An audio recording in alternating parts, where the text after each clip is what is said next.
শুনবেন সবাই।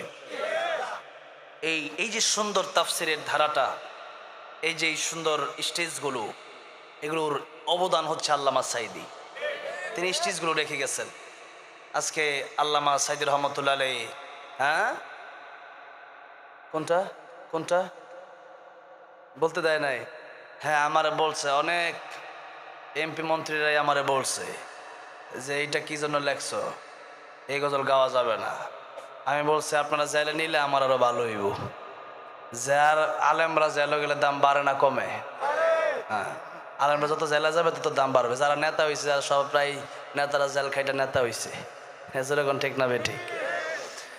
ভালো কাজ করে যদি জেলে যাওয়া হয়, ওটার দাম বাড়ে। আল্লামা সাঈদী রহমতুল্লাহ 13টা বছর কারাগারে কাটালেন। কি চুরি কইরা, খুন করে, রাহাজানি কইরা? তাহলে কি করে? আল্লাহর কোরআনের কথা বলার জন্য 13 বছর কারাগারে কাটায় দিয়েছেন। জালেম খুনি হাসিনার কাছে মাথা নত করে নাই। তার নাম আল্লামা সাঈদী। আল্লামা সাঈদী রহমতুল্লাহ আলাইহি আরো 13টা বছর যদি কোরআনের ময়দানে কথা বলতেন, আরো শত শত কাফের হয়তো মুসলিম হয়ে যেত। এই কাফেররা মুসলিম হবে, এই জায়গায় রাস্তা বন্ধ করলো যারা, তারা আজকে দেশে থাকতে পারলো না। আজকে আল্লামা সাঈদীর উত্তরসূরি ঠিকই ওপেনে কথা বলে। আজকে আল্লামা সাঈদীর উত্তরসূরি ঠিকই ওপেনে ঘুরে বেড়ায়। কারো শক্তি নেই আল্লামা সাঈদীর উত্তরসূরি যা তাদেরকে খতম করা, ঠিক কিনা বলেন?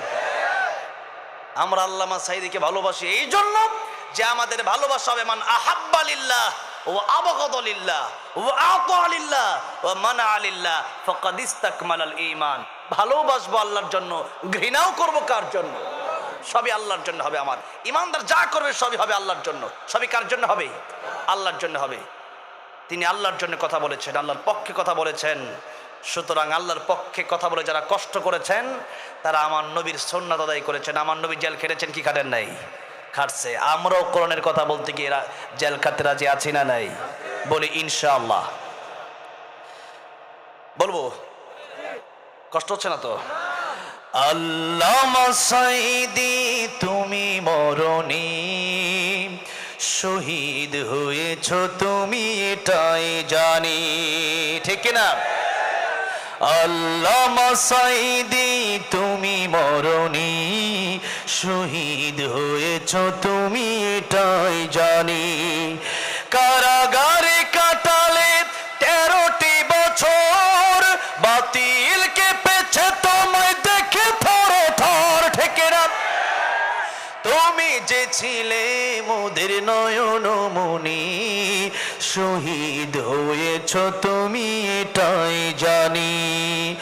আল্লামা সাঈদী তুমি মরণী, শহীদ হয়েছ তুমি এটাই জানি। শহীদ হয়েছ তুমি এটাই জানি। দেখা তো হবে না আর এই জীবনে, দেখা হবে জান্নাতে ফুল বাগানে। দেখা তো হবে না আর এই জীবনে, দেখা হবে জান্নাতে ফুল বাগানে। এই আশা কবুল করো আল্লাহ তুমি, পড়েন আমিন।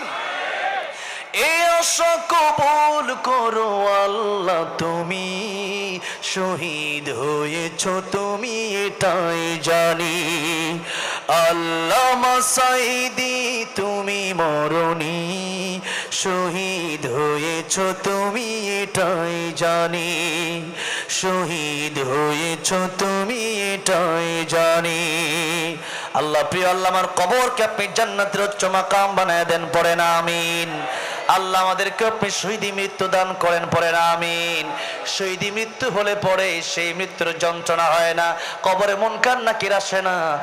আর কিয়ামতের ময়দানে আল্লাহ বিনা হিসাবে শহীদকে জান্নাতুল ফেরদাউস দান করে দিবেন। জোরে কোন সুবহানাল্লাহ। এই জন্য শহীদি মৃত্যু আমরা চাই। আল্লাহ আমাদেরকে শহীদি মৃত্যু দিয়ে, বলেন আমিন।